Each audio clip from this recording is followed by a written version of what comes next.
Ladies and gentlemen, Mr. Christopher Lloyd. Yes!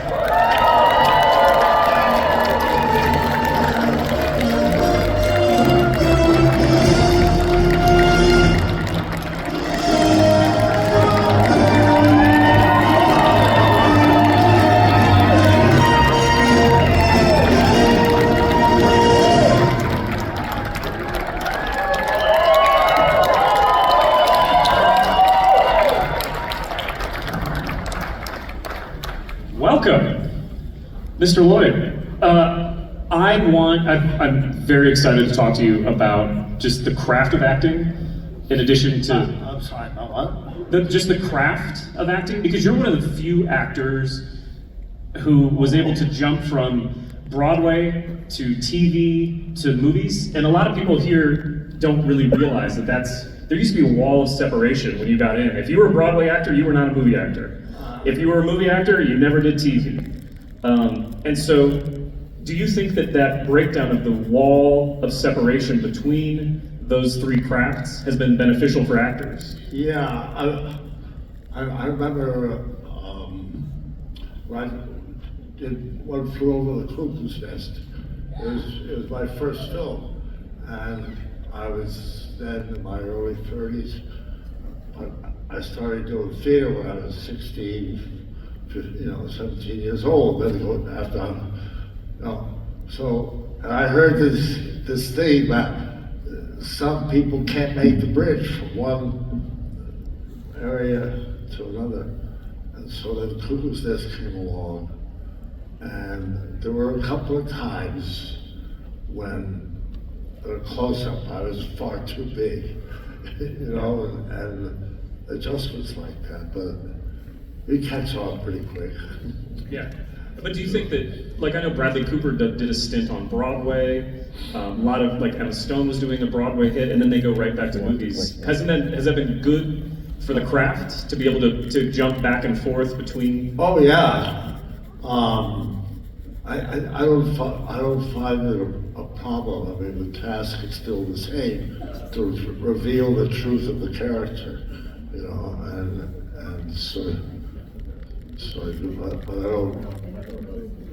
In fact, I found when I first started doing film work that my preparation for theater was an advantage, because in the theater, you right away you're plotting out the life of a character from the first scene to the last, and putting the dots together about what his trajectory is, what he did at the end of this scene before he began that one.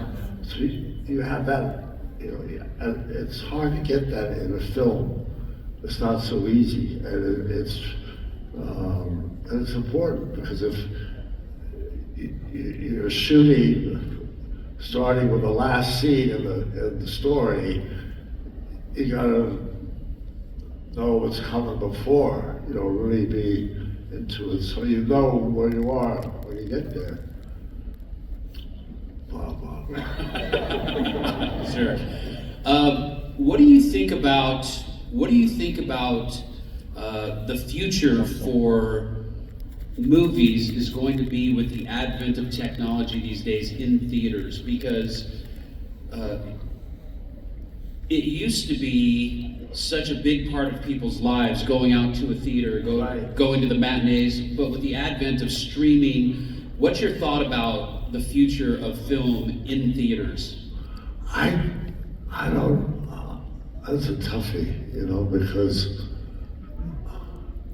I mean, if the streaming, that whole syndrome keeps up and it takes over from the movie theaters, if you haven't grown up into it, if you're a young person growing up today, and the emphasis is not on going out to the theater, but what you get at home on TV, you don't grow up with the same, for me, kind of dependence on the theater. But if that's gradually redirected somehow, then you go into it, you don't realize it's something different. Right. So I don't know what to say. Got myself out of that one. So that was the easiest question we're going to ask you. They all get much harder from here. Well, actually, what is one part that still haunts you that got away? That you really wanted to be that part and didn't get the call back, didn't get selected, that you think about still? Gosh, I don't know. You landed all the parts? Yeah, well, I got a lot of parts that I never anticipated. Yeah. You know, it's like here in the theater, there's you're going to do a great O'Neill play. Everybody knows the plays and the parts, what's good. But I got a script today, I don't know what parts, you know, in time is going to be a classic or not. So, sure. Being that Albuquerque is kind of the new Hollywood of the Southwest, because they film all kinds of things here, Breaking Bad, Better Call Saul, they've done tons of stuff here, and we're kind of becoming a hub, a new Hollywood in the Southwest. Right. What kind of advice or words of encouragement do you have for people who want to start to get into the industry and have a career in television and film? Have to be here? Or? Yeah, well, people here specifically in Albuquerque, because we always have so many productions happening. What kind of words of encouragement do you have for people that want to break into it? Or advice? I don't know, I kind of feel if you're an actor, you want to get up in front of people to be able to do what you do, to connect with an audience. So it's kind of wherever you can find that, go there. You gotta get up in front of people to show them what you can do. So go where it seems you are most likely to find that. Whether it's Hollywood or Nashville, if you're interviewed, New York City, of course. Yeah, or a particular drama department in some college that seems to you that it's a good one and it would afford you some real opportunities. So we're going to ask you a bunch of Back to the Future questions, but before we go there, I wanted to ask you about your character in The Addams Family in the 90s, which I thought was absolutely a stellar performance. It's a stellar cast. That cast is unbelievable, even looking back. My wife and I watched it this last Halloween, and it looks fantastic even now. It holds up wonderfully. With Wednesday, on Netflix. Why do you think the Addams Family story has such staying power? Well, it's kind of a fun, intriguing story. Basically, the characters are so diverse and eccentric or unusual, bizarre, you know, that it was got your curiosity. Wanted to watch it. But my mom subscribed to the New Yorker magazine, which has a lot of cartoons in it. That's their trademark. And Charles Addams cartoons would be often in them. And they would feature a cartoon with Uncle Fester.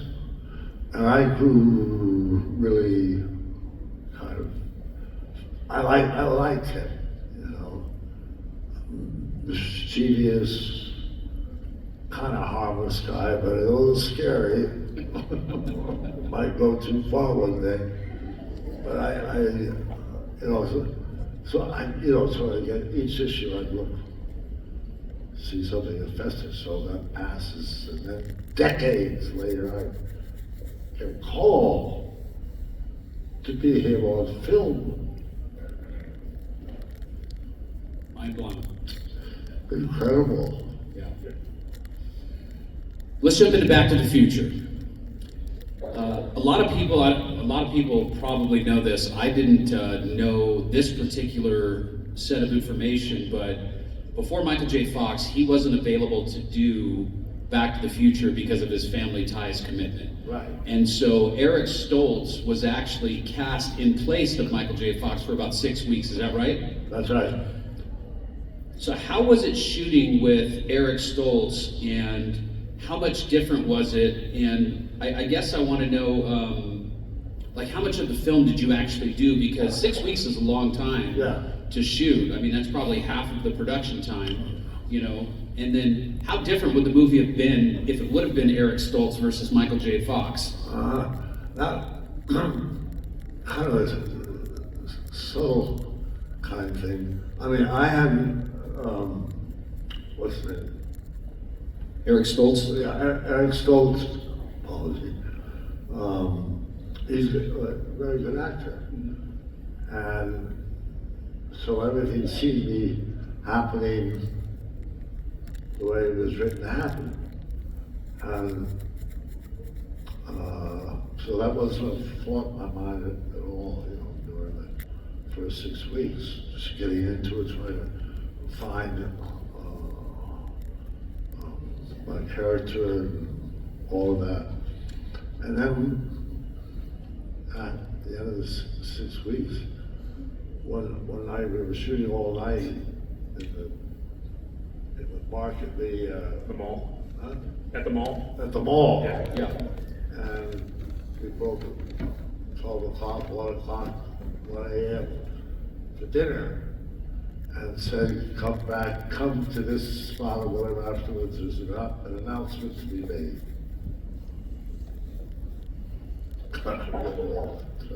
And the announcement was made. Spielberg was there. The announcement was made. It was a shock. Do you think the film would have been what it is today if it would have stayed Eric Stoltz versus Michael J. Fox? No, what I was hearing was that Eric Stoltz lacked a certain comic flair, sensibility that they felt had to be there, which is why they went to Rockville in the first place. Sure. And so they felt that gotta make this change. 6 weeks is a lot of film to reshoot. And then it was just the chemistry with Michael was immediate. Just things ticked, you know, and it never went away. Right. So it was cool. Well, one of the magic things is it's a Zemeckis movie. Spielberg produced it. It's got that kind of Spielberg magic, and Bob Gale wrote it famously. Those are three huge Hollywood personalities. How did those three work well together? Was it a nice symbiotic relationship? It seemed to be. You know, I'm not aware of any scene or suddenly things were getting jolted, you know. Everybody seemed in sync. Everybody seemed to be in sync. Yeah. And I have one other follow-up. I looked back, it surprised me to remember that Back to the Future wasn't nominated for Best Picture. It was a time where the Oscars were still 5 strong. It was a year with Witness and a number of other, Out of Africa won that year. If there had been 10 Best Picture nominees in '85, do you think it's on that list? Do you think it's a Best Picture? Like, the staying power of that movie compared to other movies from that year is huge. I don't know, sometimes I feel that in some ways Back to the Future 1 was regarded as a kid's movie, or somehow not mature in a way that was expected for a contender for the Oscar. I don't know. Yeah. But that's as far as you get there. I don't know what else. But it was almost kind of conspicuous after a while why it didn't. Well, the Oscars have done a good job of including more movies. You look at last year, Everything Everywhere All at Once, that would have never gotten nominated in 1985. Right. So they've made a lane for it, and I just wonder if that movie would have done much better in today's Oscar climate, looking for bigger movies that everybody has seen, things like that. Maybe Yeah. I mean, it's done so well. It's huge. Yeah. It's just mind-boggling. It's a generational film for sure. Yeah. I just showed my 8-year-old son the film last week and told him I was going to be here with you. And I mean, he's 8 years old and it stands up now in 2024 the same way it did in 1985. Yeah.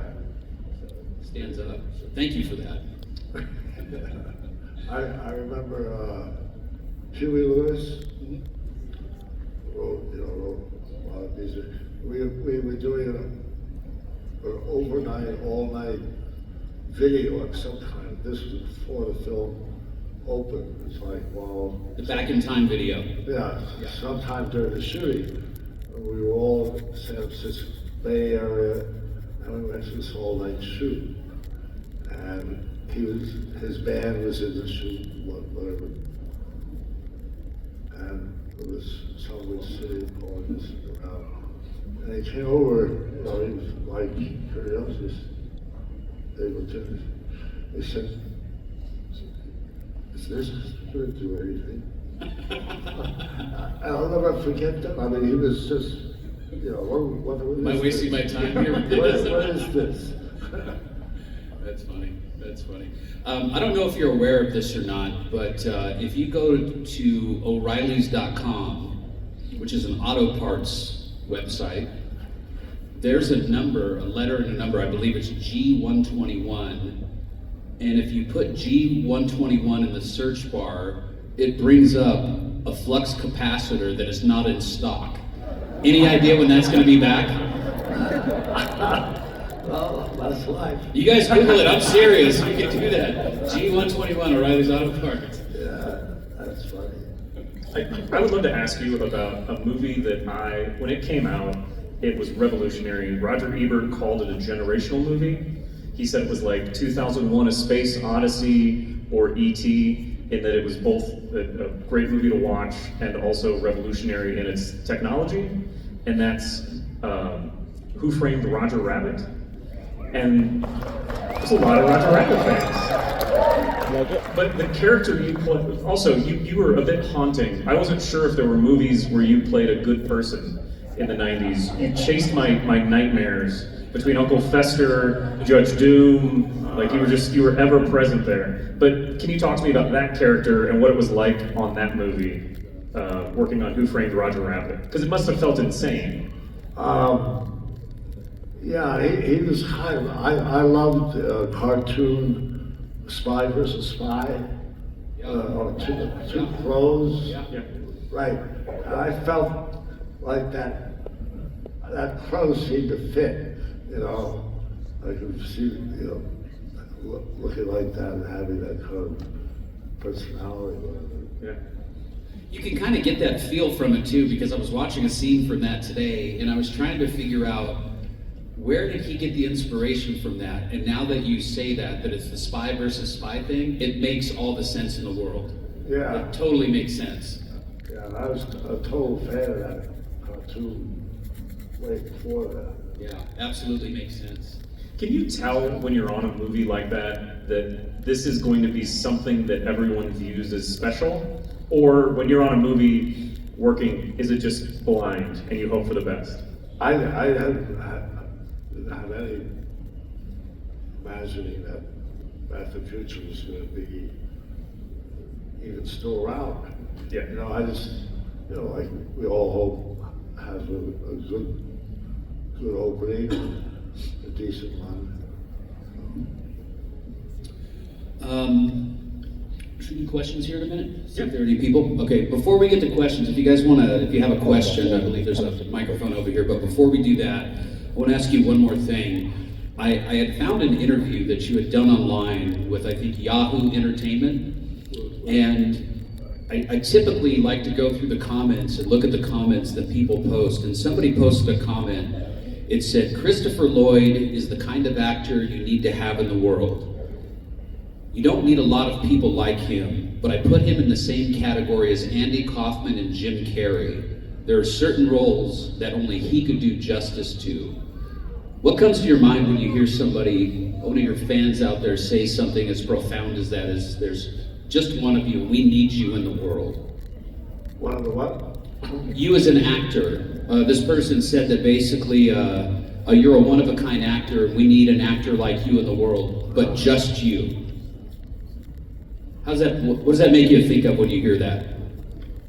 Just me? Just you. Well, essentially what they're doing is they're saying that you're one of a kind, and they put you on the same level as, like, there's only one Andy Kaufman, there's only one Jim Carrey, and there's only one Christopher Lloyd. How does that make you feel? I feel good about it.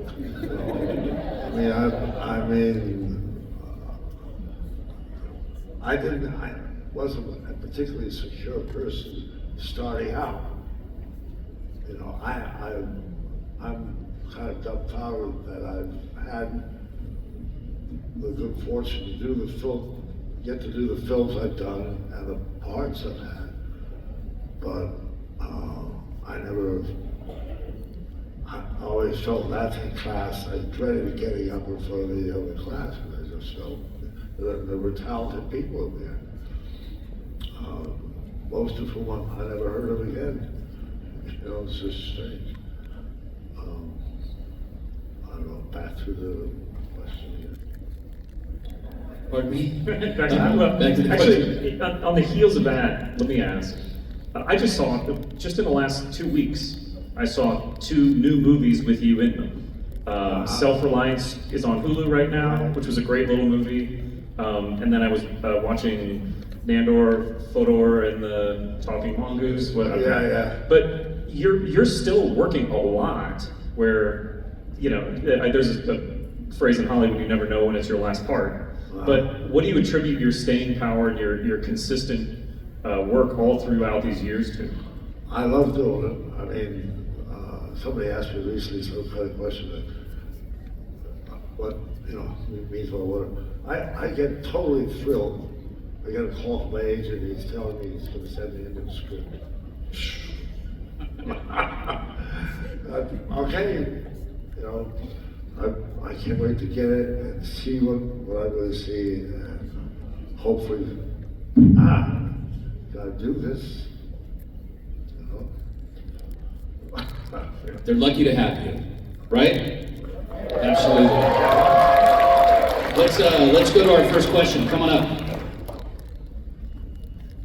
Hey there, Chris. It's great seeing you in the flesh here for the first time.